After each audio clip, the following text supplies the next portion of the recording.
All right, the 26th annual Vancouver Queer Film Festival kicks off this Thursday. Just 3 more sleeps to go.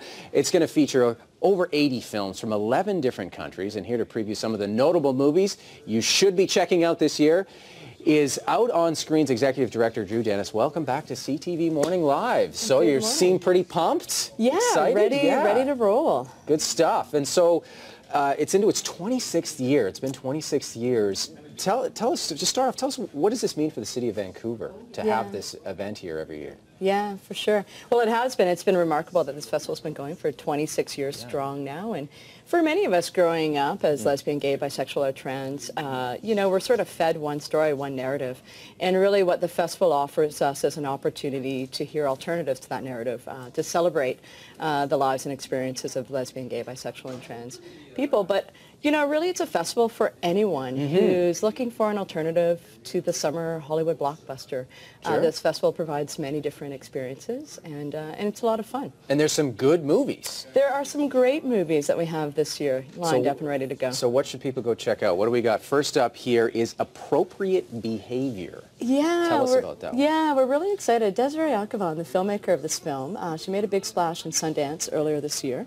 And she was named Filmmaker Magazine's one of their top 25 new faces of independent film. So definitely somebody to watch for.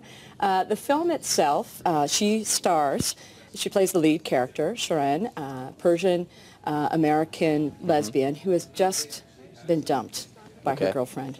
She's a bit of a hot mess, you know, heap of low self-esteem. We've all been there at that point where we've been dumped.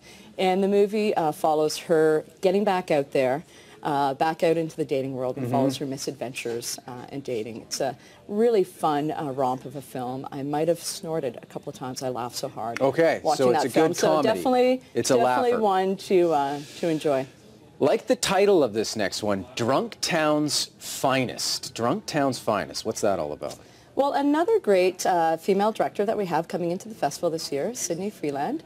Sydney's from the Navajo Nation, and you may remember it was a number of years back, but ABC's 2020 did an expose of the Navajo Nation called Drunktown, USA. Oh, okay, so that's So this is Sydney's feature film. It was executive produced by Robert Redford, and it challenges that slur, giving us a really intimate glimpse into 3 characters, 3 young people living on the reserve. And at first it seems, you know, that these characters are disparate, they're confined, they're limited by their harsh realities. But as the film unfolds and as their stories interweave, we see the possibility, the hope, and the compassion within the film. So great film. We're really excited as well. Again, 2 really strong female directors up and coming to watch for. And on Monday, August 18th, we'll be teaming up with Women in Film and Television to have a panel looking at the underrepresentation of female directors within the industry. Even, what about in terms of this industry that you're in? Is it underrepresented within that industry as well? I would say yes, that also parallels. Really? Yeah, and I mean, it's amazing. It's mind-boggling to me, but the most recent stat I saw was 4% of, you know, I guess I would say more Hollywood or mainstream overall industry. 4% of films are directed by women. It's just incredible that could still be the case in 2014. Yeah, it is. Okay, well, that'd be an interesting panel coming up next Monday. And finally, we're going to finish off with another great title, I Feel Like Disco. Yes. What's that about? It's a sweet little film coming in from Germany. It's the story of what at first is a very tumultuous relationship between a father and his gay son. And for all the stereotypical reasons that we might consider.